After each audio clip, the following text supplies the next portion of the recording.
Nah, oke. Nah, hari ini kita akan merencanakan belokan kereta api ya. Nah, ini ada pelajaran mata kuliah geometrik. Udah ada belum?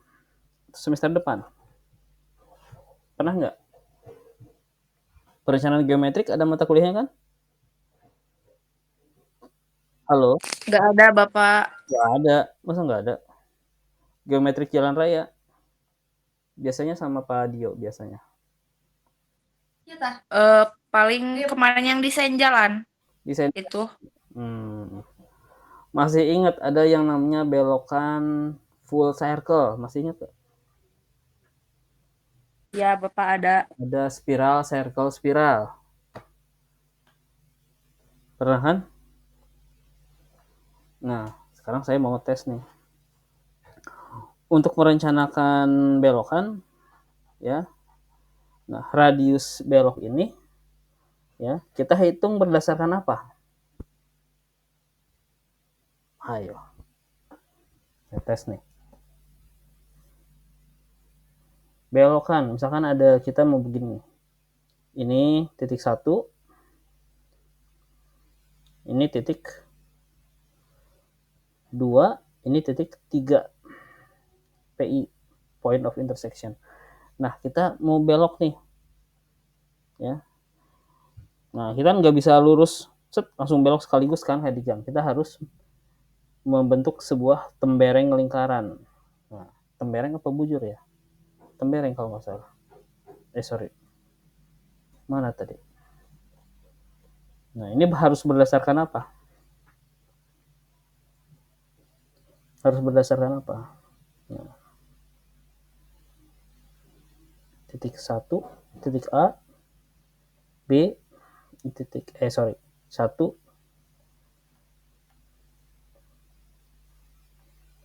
ini 2, ini 3. Nah, ini kan nggak bisa langsung, kita harus ada kayak tembereng lingkaran. Nah, ini harus berdasarkan apa nih? Harus berdasarkan apa? Ayo, ada yang masih ingat? Jenis kendaraan bukan, Pak? Jenis kendaraan. Oke, terus selain itu? Jumlah kecepatan rencana. Jumlah beban. Kecepatan rencana, Bapak. Nah, tadi ada jenis kendaraan. 1, jenis kendaraan. Jenis kendaraan. Terus ada lagi apa? Jumlah beban, Pak. Beban. Terus? Kecepatan rencana, Bapak. Kecepatan rencana. Siapa yang bilang kecepatan rencana? Julia, Pak. Julia. Siapa? Julia. Julia. Kirim nomor rekeningnya, saya transfer ya. Nah, jawaban Anda betul. Nah, ini jadi untuk mendesain belok tuh kita harus berdasarkan kecepatan rencana. Selain itu ada lagi? Ada lagi? Ada lagi?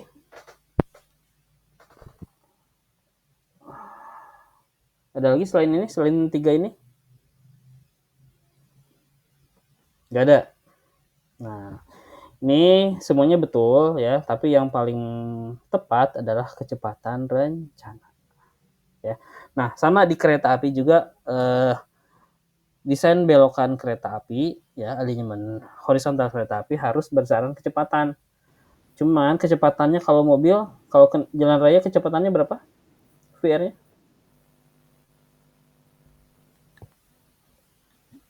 Kecepatan kendaraan di jalan raya biasanya berapa?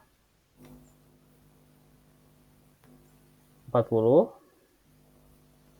Terus? Ayo. Berapa? Anda kalau naik motor, kalau naik mobil berapa kecepatannya?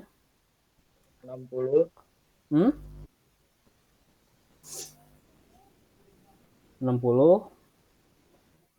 Ada berapa lagi? Ada berapa lagi? 40, 60. Terus? Ada 80. kalau nggak salah 80. kelipatan 80 kalau nggak salah. 80, 100. 100. Oh, hilang. 100, 120. 120. Nah, ini ya kalau di jalan raya kecepatan yang dipakai adalah ini. Nah, ini berdasarkan misalkan VR 40. Sorry, kan si ada yang datar, ada yang bukit, ada yang gunung. Atau gimana? Cuma datar sama bukit doang kalau nggak salah. Nah, kalau datar kan berarti dia bisa di angka 80 ya. 80 sampai 120. Kalau bukit dia berapa? Bukit berarti 40 sampai 60. Kalau gunung berarti dia kurang dari 40 km per jam. Nah, ini sama ya di kereta juga, di perencanaan rel kereta api juga kita ada yang namanya horizontal alignment ya. Cuman karena kita sudah sepakat ya, kita ngebahas kereta cepat nih yang lagi happening. Nah, cuman kecepatan kita itu lebih tinggi ya. Kalau jalan raya ini hanya segini ya, maksimal 120. Nah, tapi kalau si kereta cepat kita rencanakan si belokannya itu 350 sampai 400 km per jam. Berarti hampir 3 kali lipat lebih cepat dibanding jalan raya. Nah, berarti secara logika radius beloknya lebih kecil apa lebih besar dibanding jalan raya? Lebih kecil. Lebih kecil. Contoh, si kereta ya begini. Nah. Oh sorry, ini kereta belokannya kayak gini. Nah. Jangan kereta deh. Anda naik motor, belokannya kayak gini nih, ya. Nah ini titik 1, 2, 3. Nah berarti kalau kecepatannya lebih kecil, radiusnya lebih kecil. Oke, berarti kecepatannya lebih tinggi nih. Misalkan 120 km per jam. Anda buat radius beloknya lebih kecil, berarti cuma segini nih. Mana nih? Motor yang Anda tumpangin gimana keadaannya? Bisa lewat nggak? Anda ngebut nih si motornya. Gimana gambar motor? Gambar motor. Ya. Gambar motor. Ngebut 120 km per jam. Belokannya cuma segini nih. R-nya cuma 10 meter. R. Gimana motornya gimana? Jatuh, Pak. Jatuh. Gimana motornya? Gimana motornya? Bisa lewat nggak? 120 nih, 120 km per jam. Radius beloknya cuma 10 meter. Berarti si keadaan motornya gimana? Bisa lewat nggak? Enggak, Pak. Kecil amat suaranya. Bisa lewat nggak? Udahlah, simpel pertanyaannya. Anda 120 km per jam. Belok begini nih. Ketika sampai di titik 3, Anda masih hidup apa enggak? Enggak. Enggak ya. Berarti sampai sini kita sudah tewas. Gitu ya. Kita sudah tewas duluan di titik nomor 2. Nah, berarti semakin tinggi kecepatan ya, semakin tinggi kecepatan, maka radiusnya juga semakin besar. Maka di sini radiusnya semakin besar. Jadi VR makin tinggi, ya radius belok juga makin tinggi ya. Jadi semakin cepat maka radius beloknya semakin tinggi. Nah, di sini kereta api tadi motor aja bisa tewas ya. Nah, ini si kereta api kita kecepatan rencananya 350 sampai 400 km per jam. Ya, berarti otomatis radius beloknya harus semakin Besar, Pak. makin besar ya. Jadi si radius beloknya harus semakin besar. Nah, di sini radius belok ya. Ini untuk radius belok jauh lebih besar dibanding kereta konvensional ya. Jadi V untuk apabila kecepatan rencananya lebih dari 300 km per jam, maka radius putarnya, radius beloknya biasanya lebih dari 7.000 meter. 7.000 meter itu adalah 7 kilo, ya, 7 kilo. Jadi radius beloknya sangat besar karena kereta kita sangat cepat, ya. Nah, di sini ada beberapa tikungan, ya. Pertama ada sama halnya dengan jalan raya, ya, ada yang namanya tipe-tipe belokan ada apa aja? Pertama ada FC, ya, atau full circle. Yang kedua ada apa? Masih ingat?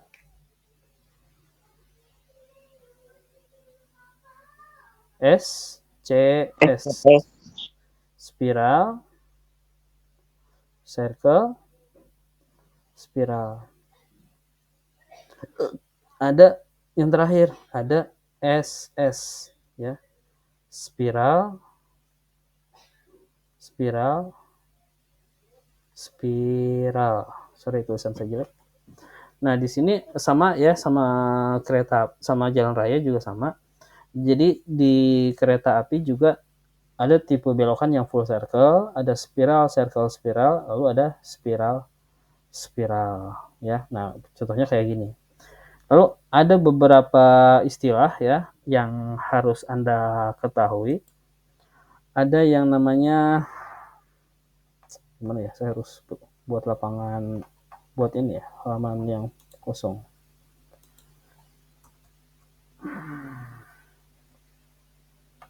Oke, ada beberapa istilah yang harus kita pahami.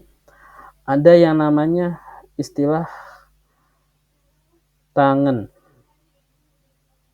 Tangen itu adalah jalan rel yang lurus, ya, lurus berarti ini. Nah, ini tangen. Lalu ada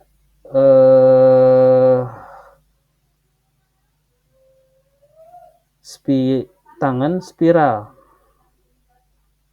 Tangen spiral.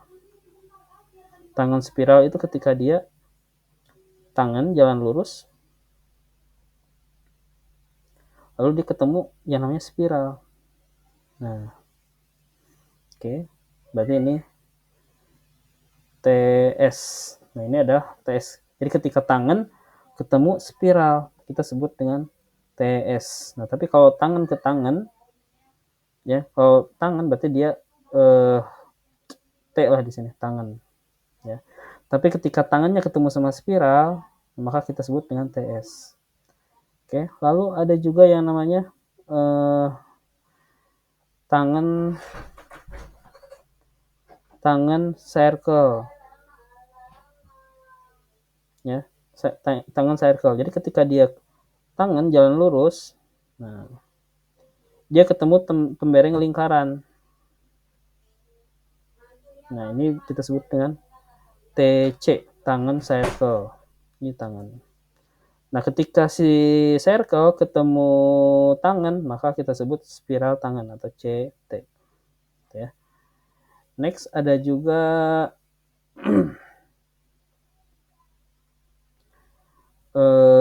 TC. Lalu ada juga spiral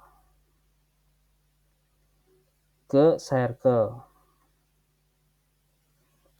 Nah, ini jadi misalkan ini spiral. Nah, ini ada TS, tangan spiral. Ini ada SC dari spiral ke circle. Nah, lalu ada juga CS dari circle ke spiral. Lalu di sini spiral ke tangan. Nah, itu istilah-istilah dalam geometrik, ya, entah itu jalan raya, entah itu jalan rel. Jadi kalau kita buat sebuah horizontal alignment, ya, kurang lebih seperti ini. Ini titik 1, ya. Ini titik 2 contohnya. Ini titik 3. Ini titik 4. Oke, kita buat jalannya pakai warna merah. Ini jalannya PI 1, PI 3, PI 4. Nah, ini yang disebut dengan PI adalah point of intersection.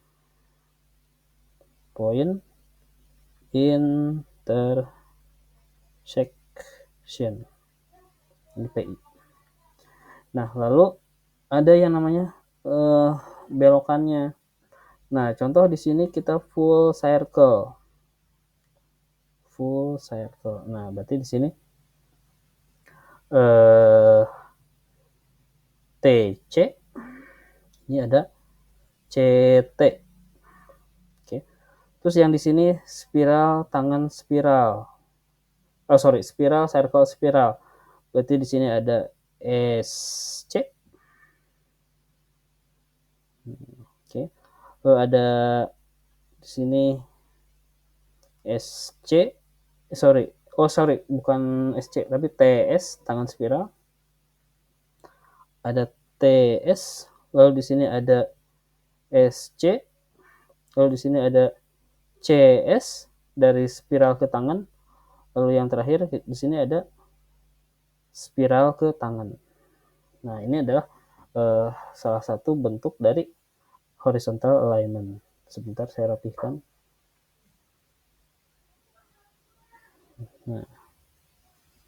Nah, ini adalah contoh geometrik jalan rel. Nah, cuman bedanya kalau di jalan rel ini dia radius putarnya dia sangat besar ya. Apabila kecepatannya 300 km, maka radius beloknya adalah 7.000 meter. Nah, berarti di sini radiusnya jarak antara ketika dia ketemu TC, CT ya, ketika kita buat ininya apa namanya? Garis imajinernya. Nah, di sini radiusnya adalah 7.000 meter. Contoh 7.000 meter. Tapi tidak selalu 7.000 ya. Bisa kurang dari ini bisa. Nah, ini sama si spiral tangan spiral juga. Nah, ini bisa 7.000 meter. Itu ya. Jadi si radius beloknya sangat besar. Oke, jadi sebetulnya pada belokan sebenarnya adalah si full circle ini ya. Nah, cuman dia si kereta atau si kendaraan perlu lengkung peralihan. Nah, lengkung peralihan itu ketika dia dalam keadaan tangan biasanya kan kecepatannya stagnan ya. Kecepatannya tetap. Nah, dia butuh mencapai VR. VR-nya contoh di sini kecepatannya adalah 80. Misalnya di sini ada belokan lagi. Nah, di sini ada belokan lagi. Ya. Di sini CT, di sini TC. Nah, contoh di sini kecepatannya adalah 200 km per jam. VR-nya. Nah, tapi di sini ya ketika sampai di sini dia VR-nya bukan 200 tapi 300 km per jam. Atau di sini misalkan dia kecepatannya turun misalkan menjadi VR sama dengan 180 km per jam. Oke. Nah, di sini ketika sampai di titik ini kecepatan kendaraan masih 200. Nah, tapi ketika dia berbelok, maka kecepatannya harus 180. Maka kendaraan butuh sebuah momen ya ketika dia menurunkan kecepatannya menjadi 180. Nah, maka butuh yang namanya transition curve atau spiral. Ya. Nah, makanya tikungan yang paling dianjurkan, yang paling aman direncanakan adalah tipe tikungan spiral, circle, spiral. Ya, karena di sini ada kesempatan kendaraan untuk menyesuaikan kecepatan rencana pada tikungan. Gitu ya. Bukan kendaraan tapi kereta. Oke. Next. Nah, di sini sama ya kalau di jalan kalau kita belok si jalan tuh agak miring, ya. Nah, ini contohnya belokannya ke arah kanan, ya. Nah, maka di sini ketika dia berbelok, ya, si jalanannya berbelok, maka si jalanannya harus dibuat miring. Harus dibuat miring. Oke, saya tanya siapa ya? Saya tanya Anis Nusela, ada? Ada, Pak. Ada. Nah, kenapa kalau jalan pas belok harus dibuat miring nih ke salah satu bagian? Kenapa?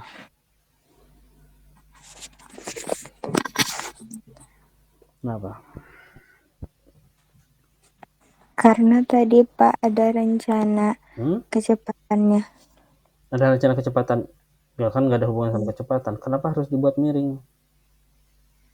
Gitu pertanyaan.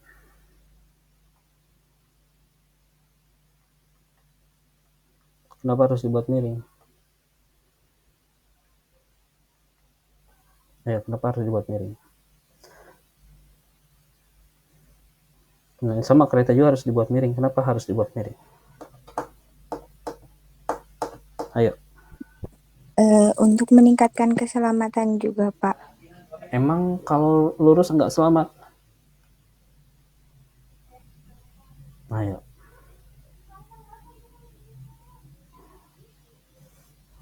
Kalau Anda naik motor nih. Kalau belok, si motornya lurus apa miring keadaannya?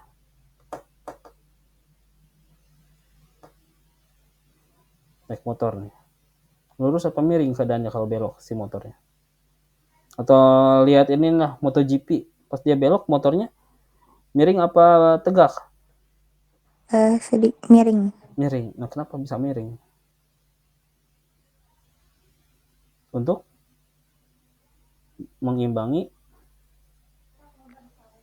Nah, ya, mengimbangi apa?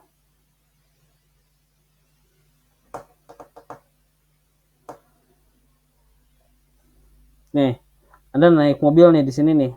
Naik mobil mau ke sana nih. Nah, ini ada di dalam mobil nih. Ketika dia belok, Anda ngerasa terhempas ke sini nggak? Iya. Disebut gaya apa itu namanya?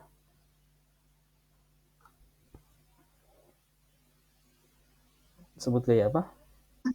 Sentrifugal. Sentrifugal. Ya. Oke, jadi terima kasih. Siapa namanya? Anissa Nusela. Ya. Jadi kenapa harus dibuat miring, entah itu jalan rel atau jalan raya? Jadi dia fungsinya untuk mengimbangi gaya sentrifugal. Kenapa? Karena kalau dibuat lurus, beban-beban dari kendaraan kita akan terlempar keluar. Nah, makanya pada setiap tikungan harus dibuat si konstruksinya miring. Ya, sama si kereta juga harus dibuat miring. Ya, apalagi dia kecepatannya semakin lebih cepat. Dia ada sekitar 300 km per jam. Berarti gaya sentrifugalnya semakin besar juga, gitu ya. Nah, di sini contoh ada beberapa ketentuan. Apabila si kecepatannya adalah 250 km per jam, nah, maka radius beloknya berkisar sekitar 4.000 meter. Nah, ini radius beloknya 4.000 meter, berarti dia garis imajinernya 4 kilo. 4 km. Ya, jadi sangat besar. Apalagi kalau kecepatannya 350, berarti kalau radius beloknya semakin besar, berarti dia memakan tangannya juga lebih besar lagi. Gitu ya. Nah, kemiringan konstruksi jalan atau jalan rel ketika kondisi belok, kita namakan dengan istilah yang namanya super elevasi. Ya, super elevasi. Di mana E sini adalah selisih jarak Ya. Kalau nggak salah di sini ya. Selisih tinggi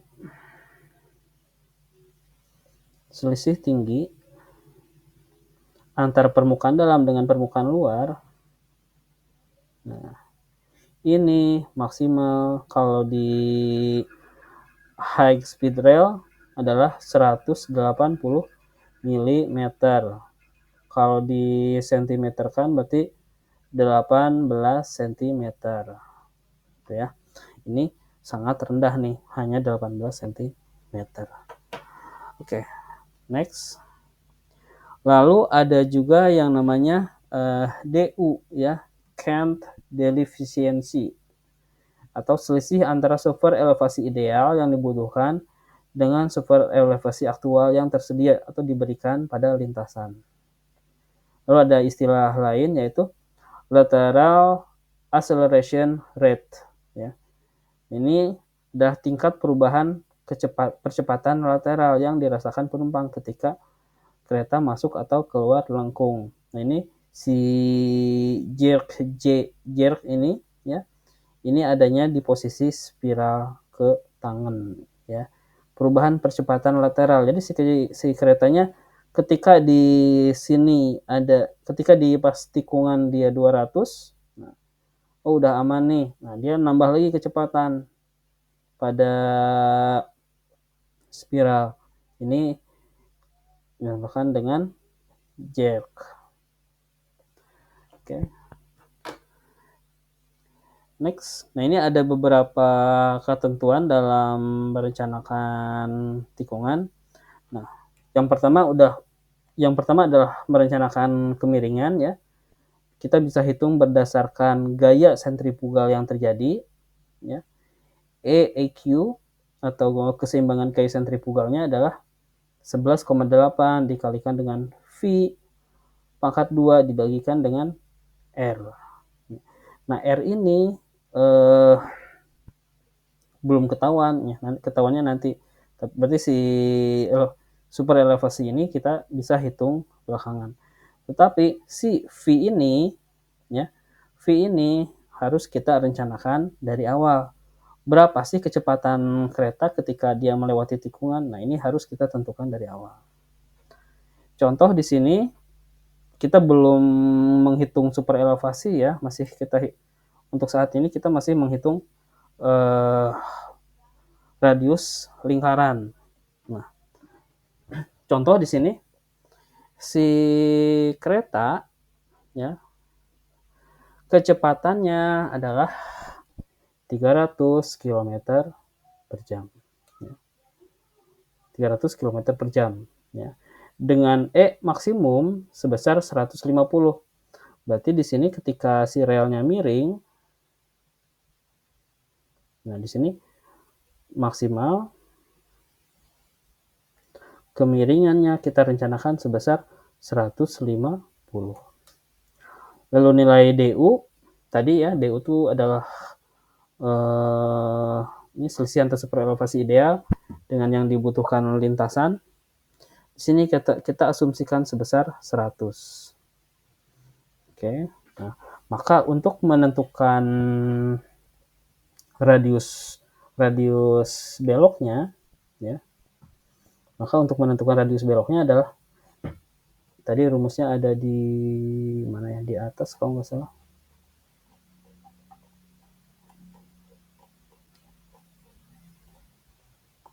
Oh, nggak ada. Nah, untuk menentukan berapa sih radius beloknya, nah maka kita harus hitung dulu si EQ atau si yang terjadi atau jarak super elevasi yang terjadi ya. Jarak antara rel yang paling belakang, jarak beda tinggi antara rel yang paling depan yang bagian luar sama bagian dalam. Nah, di sini R sama dengan 11,8 dikalikan dengan V pangkat 2 dibagi dengan EQ.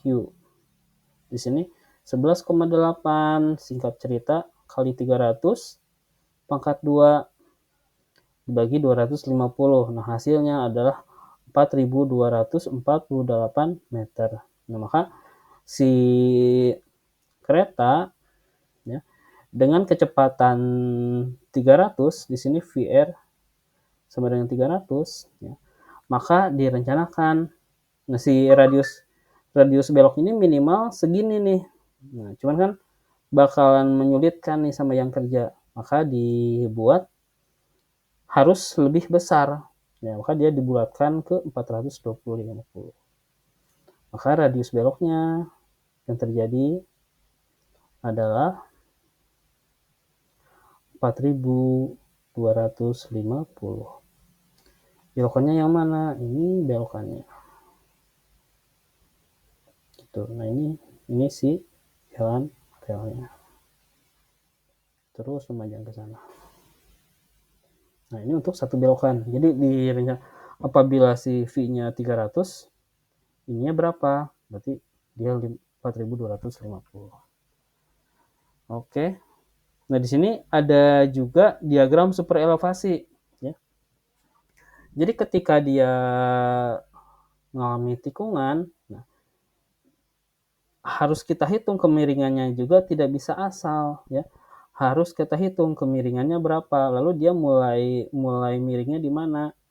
Contoh di sini, ketika dia di sini ya, konstruksi masih rata.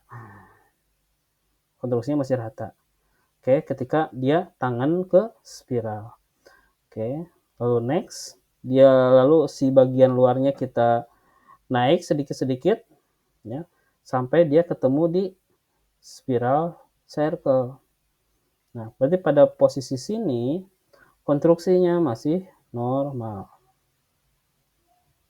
Oke.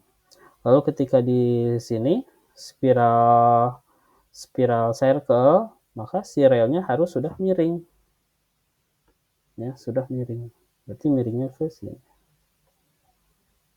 Contohnya kayak gini. Oh, terlalu miring. Nah, terlalu miring. Oke. Kayak gini. Lalu ketemu, kan belok juga harus ada ujungnya kan, harus ada berhentinya di mana nih si belokannya. Nah, di sini dia masih belok.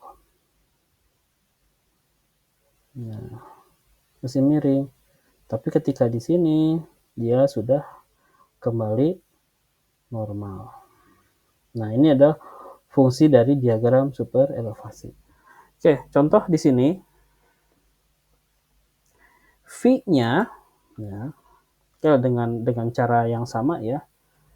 Contoh di sini V-nya, nah, V-nya saya mau panggil siapa ya? Fakri Anam ada? Fakri Anam? Halo?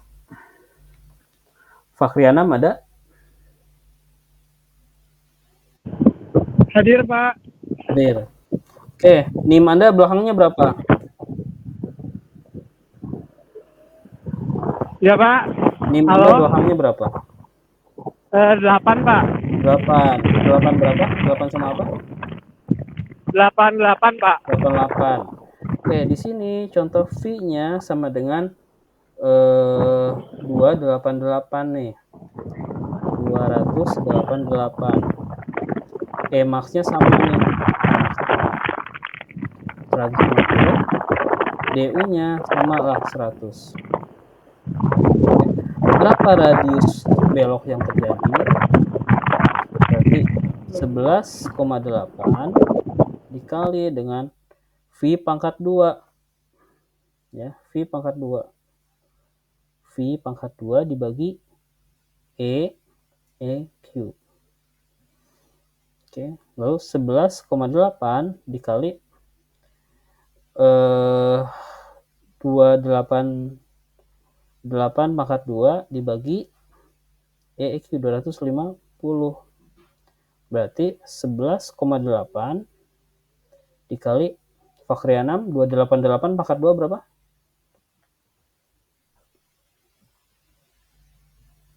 288 pangkat 2 berapa?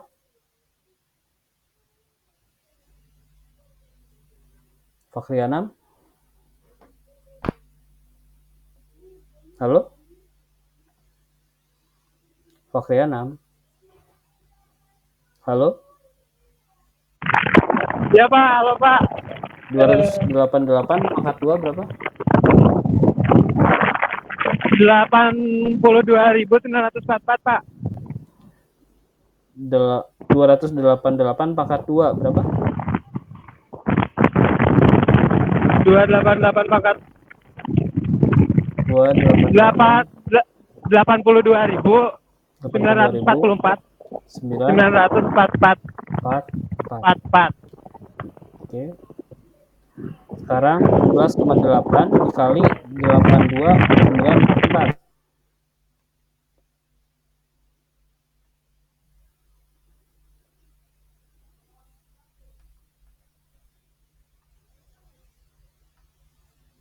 Berapa hasilnya? 11,8 dikali 82.944.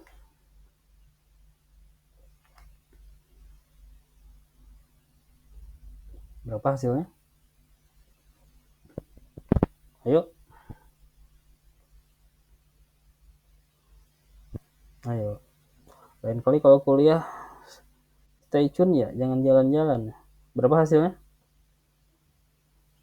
11,8 kali 82.944. 9.787.392 Pak. 9 7 8 7 8 7 7 392 Pak. 392 titik dibagi 250 39.149,568 Pak. 39 Iya, 149, koma 568 Pak. 568 ya, ngaco ya, nggak mungkin ya, soalnya kalau 300 km aja cuma 4.000, Anda 288 udah 39.000. Coba yang lain coba bisa bantu nggak? Berapa ini? 288 pangkat 2 berapa?